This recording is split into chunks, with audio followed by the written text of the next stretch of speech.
Hello students, तो last class में हमने एडिशन रिएक्शन स्टार्ट करा था और एडिशन रिएक्शन में हमने फर्स्ट पॉइंट देखा था एडिशन ऑफ हेलोजेंस। ओके, अभी हम जो है सेकंड पॉइंट डिस्कस करते हैं। यहाँ पे सेकंड रिएक्शन डिस्कस करते हैं एडिशन ऑफ हाइड्रोजन्स। ओके, ये है हमारी second reaction, addition of hydrogens. Okay, और ये है हमारा हाइड्रोजिनेशन।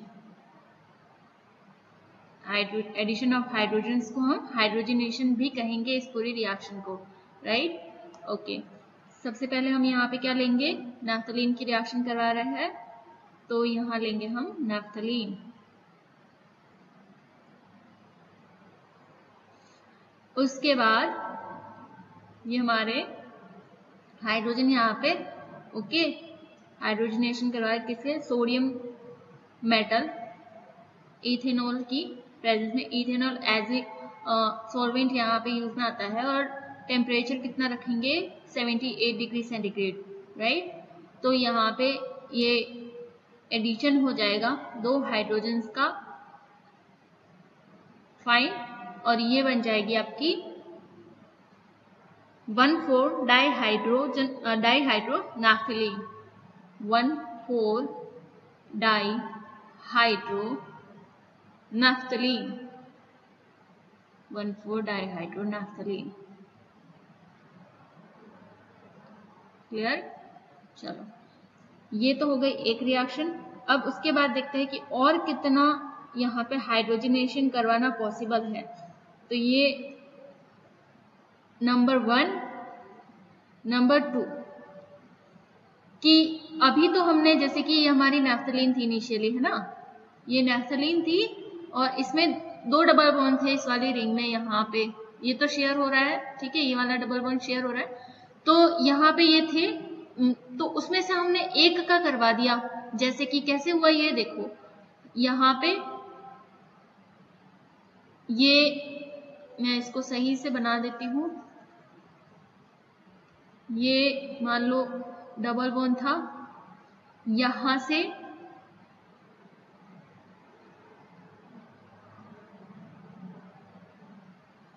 इधर इलेक्ट्रॉन, ठीक है। तो यहाँ जो इलेक्ट्रॉन आया होगा वो तो एक बॉन्ड बना लेगा, जो कि यहाँ बीच में बन गया, ठीक है। और यहाँ पे एक वैलेंसी रही, यहाँ पे एक वैलेंसी रही, तो एक एक हाइड्रोजन आके जुड़ गया। तो इस तरह से यहाँ पे तो ये जो है रिएक्शन हो गई।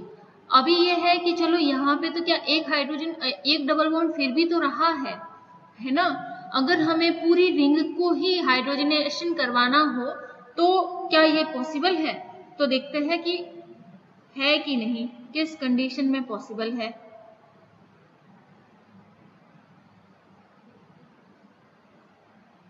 याद रखना, जहां पे भी टेम्परेचर दे रखा है वहां टेम्परेचर बहुत इंपॉर्टेंट रोल प्ले करता है। C5H11OH, ये भी इथेनॉल ही है, इसमें टेंशन लेने की बात नहीं है कि ये क्या है, ठीक है। ये इथेनॉल, सॉरी, ये भी क्या है, अल्कोहल ही है, ठीक है। ये प्रोटॉन प्रोवाइड कर देगा जरूरत पड़ी। अब यहाँ पे 132 लिख देती हूँ मैं, सॉल्वेंट विलियन है आपका, जिसमें पूरी रिएक्शन हम करवा रहे हैं। 132 डिग्री सेंटीग्रेड टेम्परेचर, ओके। यहाँ कितना था, 78 डिग्री, यहाँ कितना है, 132 डिग्री सेंटीग्रेड। तो अगर आप टेम्परेचर बढ़ा दें तो पॉसिबिलिटी होती है कि रिंग में जो ये एक रिंग है, ये पूरी तरह से इसका हाइड्रोजनेशन हो जाए, इस बॉन्ड का भी हाइड्रोजनेशन हो जाए। यानी कि यहाँ पे जो दोनों बॉन्ड थे ये वाले, दोनों का हाइड्रोजनेशन यहाँ पे हो जाता है। पूरी की पूरी रिंग जो है आपकी अनसैचुरेट हो जाती है। क्लियर ये? ओके, ओके, ये तो बात होगी कि यहाँ से दोनों बॉन्ड का तो हाइड्रोजनेशन होगी। क्या इन दोनों रिंग का हाइड्रोजनेशन पॉसिबल है? बिल्कुल पॉसिबल है, पर इजी नहीं है। पॉसिबल तो है पर इजी नहीं है। कैसे? जो नैफ्थलीन होता है वो, उसका हमने क्या पढ़ा, उसका रेजोनेंस एनर्जी होता है इतना, कंप्लीट नैफ्थलीन का, इसका जब आप करवा देते हैं एक रिंग का हाइड्रोजनेशन, जैसे कि यहाँ पे हो गया हाइड्रोजनेशन, यानी कि जो बेंजीन होती है ना उसका हमने पढ़ा था 150.6, तो जब आप इसका करवा देते हैं तो इसका लगभग जो एनर्जी एक रिंग का जो है वो बराबर डिवाइड नहीं करे, तो ये इसमें जो एनर्जी लगती है वो मान लो कि 151 किलो जूल पर मोल लग जाती है। इसकी एनर्जी जो यहाँ पे लगती है हाइड्रोजनेशन में वो 151 किलो जूल पर मोल लग जाती है। बेंजीन को अगर माने तो, कि बेंजीन को अगर माने तो इतनी लग जाती है। ठीक है, तो पीछे क्या बचा? पीछे बचा कि यहाँ पे जो ये सेकेंड वाले का हमें करवाना होगा हाइड्रोजनेशन सेकेंड रिंग का, तो उसके लिए एनर्जी कितनी होगी? अब पूरे की इतनी थी, एक रिंग यानी कि बेंजीन का जो हाइड्रोजनेशन हो इतना है, तो जो सेकेंड रिंग होगी उसके लिए हाइड्रोजनेशन की एनर्जी कितनी होगी? मान लो इतनी होगी। ठीक है, अब हमें पता है कि ये हमारी सेकेंड रिंग की स्टेबिलिटी एनर्जी है, स्टेबिलिटी एनर्जी है, ठीक है, जो कि कम है बहुत ज्यादा। तो ये इसकी इतनी एनर्जी होने का क्या मतलब है?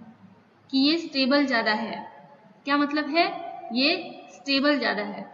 ठीक है, इसकी इतनी हाइड्रोजनेशन एनर्जी होने का मतलब क्या है? ये स्टेबल ज्यादा है। अब ये क्योंकि स्टेबल ज्यादा है, हमने क्या पढ़ा है आज तक कि ऑर्गेनिक रिएक्शन में जिसकी जितनी एनर्जी कम होती है, रेजोनेंस बात नहीं, जिसकी जितनी एनर्जी कम होती है वो क्या होती है? उतना ही ज्यादा स्टेबल होता है। तो यहाँ पे एक रिंग को मान के चले तो उसकी तो एनर्जी इतनी थी, तो चलो ये तो आसानी से इसका तो क्या हो गया? हाइड्रोजनेशन हो गया। पर सेकेंड रिंग के लिए एनर्जी इतनी है तो उसका हाइड्रोजनेशन करवाना पॉसिबल नहीं है, क्योंकि ये स्टेबल होगी, ये वाली रिंग इससे स्टेबल होगी, तो इसका हाइड्रोजनेशन करवाना इजी नहीं होगा। समझ रहे हो इस बात को? ठीक है, तो इजी नहीं होगा तो फिर करवाएंगे कैसे? मैं इसका नाम लिखना भूल गई, एक मिनट।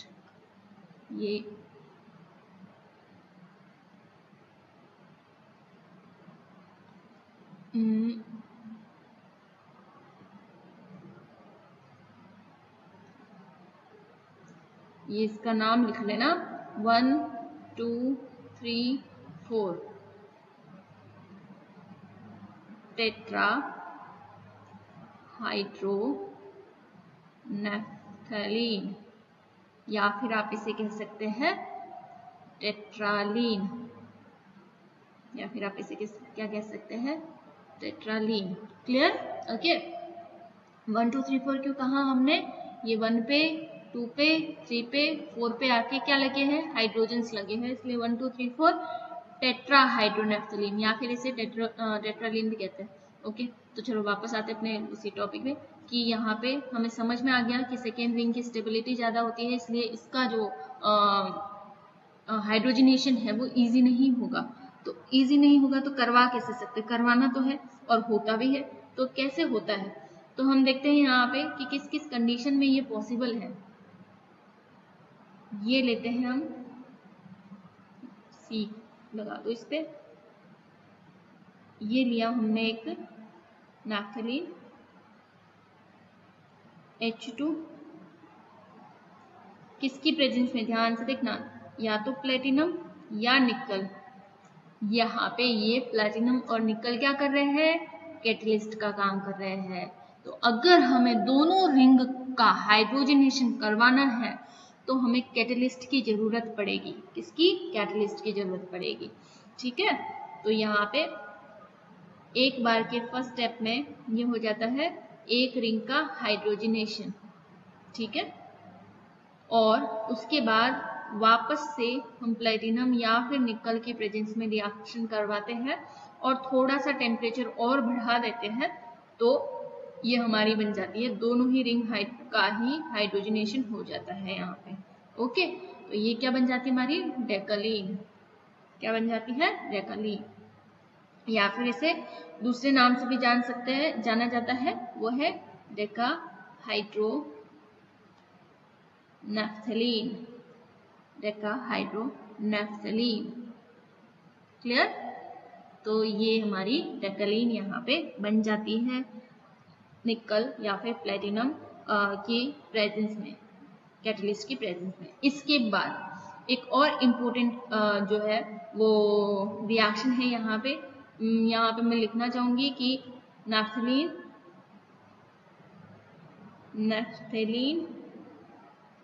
also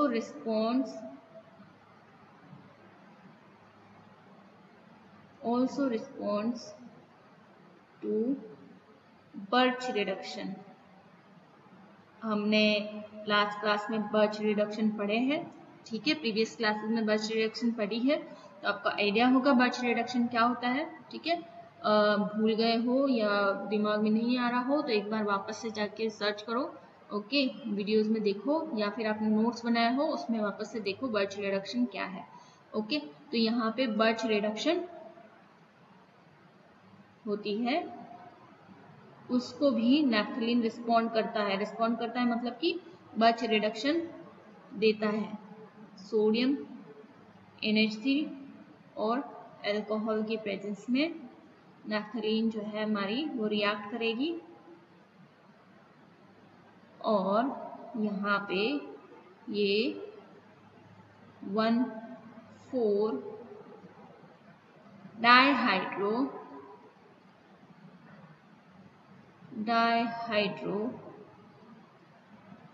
नैफ्थलीन देता है। क्लियर। एक और इम्पोर्टेंट पॉइंट है यहाँ पे, वो क्या है, इसी से रिलेटेड, हाइड्रोजनेशन से रिलेटेड, कि अगर आप निकल कैटलिस्ट यूज करते हैं तो आपको ट्रांसडेकिलीन मिलती है, और अगर आप प्लेटिनम कैटलिस्ट यूज करते हैं तो आपको क्या मिलती है, सिसडेकिलीन। तो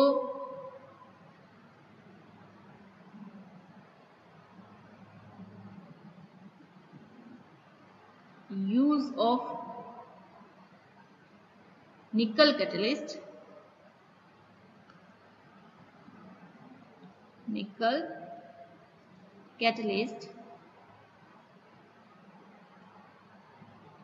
leads to formation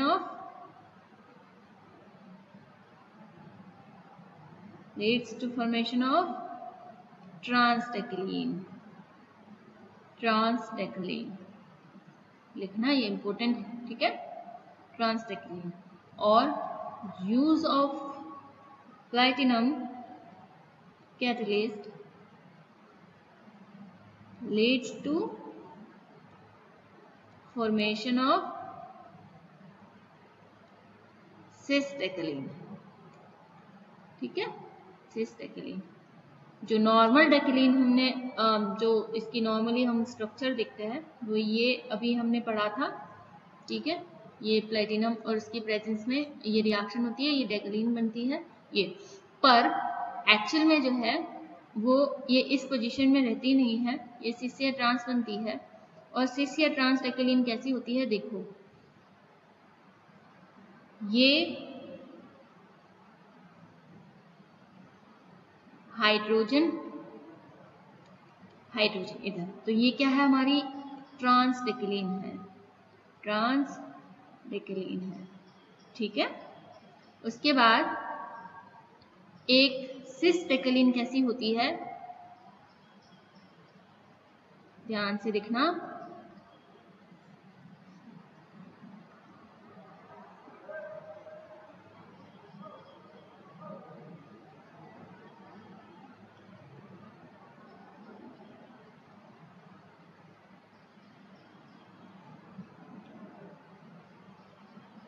ये ओके, और इसमें जो हाइड्रोजन लगे होते हैं वो यहाँ पे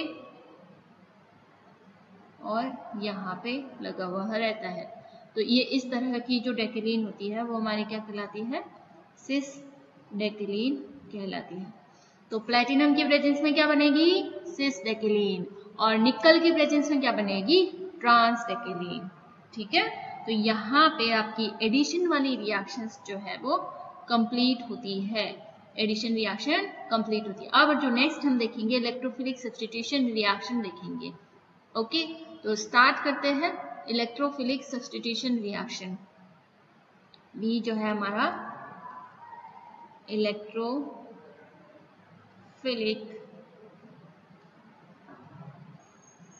substitution reaction. Okay, electrophilic substitution reactions. अब देखते हैं इसमें फर्स्ट रिएक्शन हम करवाएंगे, वो करवाएंगे हम हैलोजिनेशन की रिएक्शन। ओके, तो स्टार्ट करते हैं फर्स्ट रिएक्शन हमारी इलेक्ट्रोफिलिक सब्स्टिट्यूशन में, हैलोजिनेशन। Halogenation, okay fine. ये लिया हमने नैफ्थलीन, ये अच्छे से नोट्स बना लें इसके, ठीक है। हिंदी वाली बुक में आपके दे भी नहीं रखा है ये टॉपिक, तो बिल्कुल भी लाइटली लेना मत।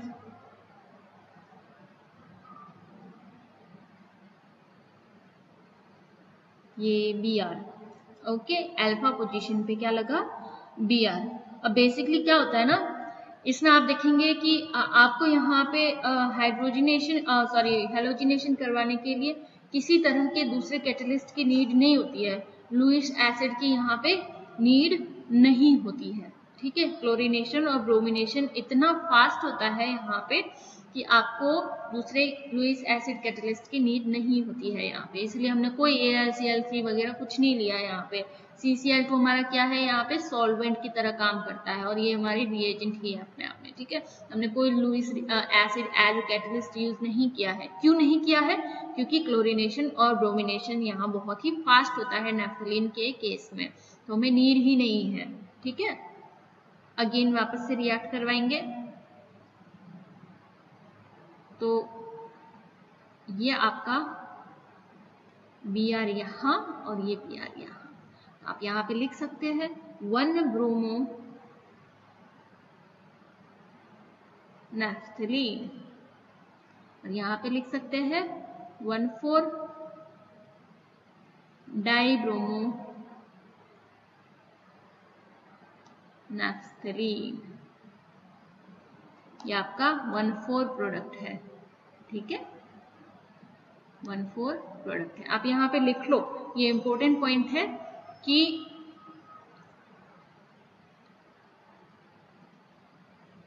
इन chlorination and bromination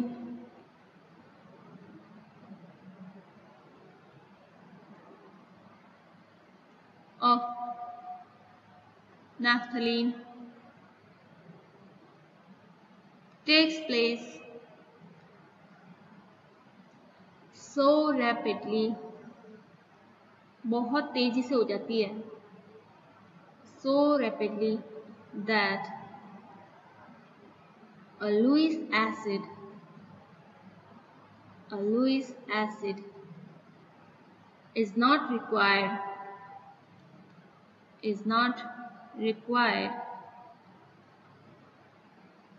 for catalysis के लिए नीड नहीं है हमें, ओके। चलो, तो ये हुई हैलोजिनेशन की रिएक्शन। नेक्स्ट देखते हैं यहाँ पे हम सल्फोनेशन की रिएक्शन। तो सेकेंड है सल्फोनेशन,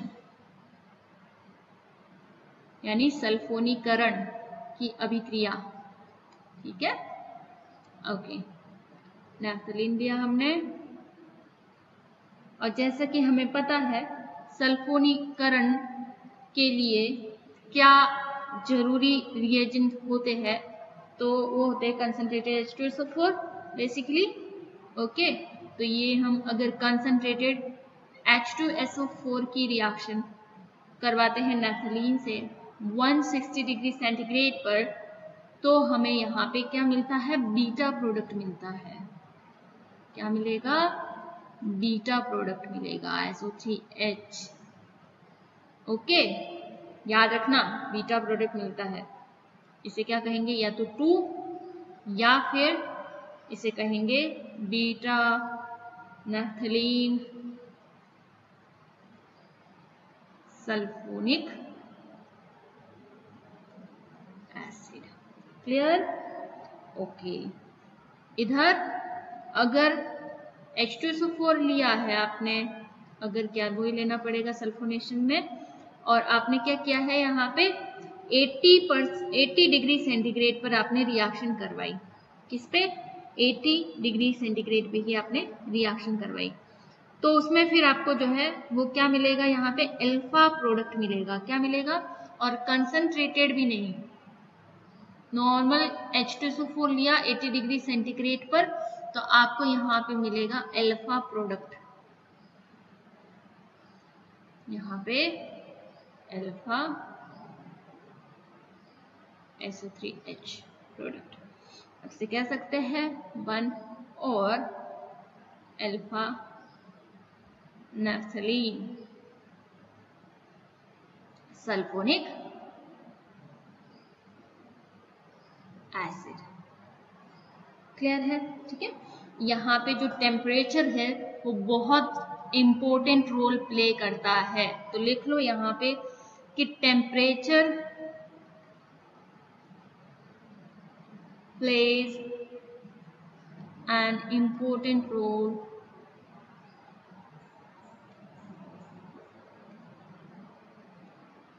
इन दिस रिएक्शन। ठीक है, टेम्परेचर बहुत ही इंपॉर्टेंट रोल प्ले करता है। अगर ज़्यादा टेम्परेचर है, कंसनट्रेटेड H2SO4 है, तो वो क्या होगा, बीटा नैप्थलीन डेरिवेटिव देगा, और अगर 80 डिग्री सेंटीग्रेड है तो ये हमें क्या मिलेगा, alpha naphthalene sulphonic acid. Clear है? ओके। तो नेक्स्ट है नाइट्रेशन रिएक्शन, जो हम नेक्स्ट क्लास में देखेंगे। इस क्लास में आज इतना ही। राइट? Thank you.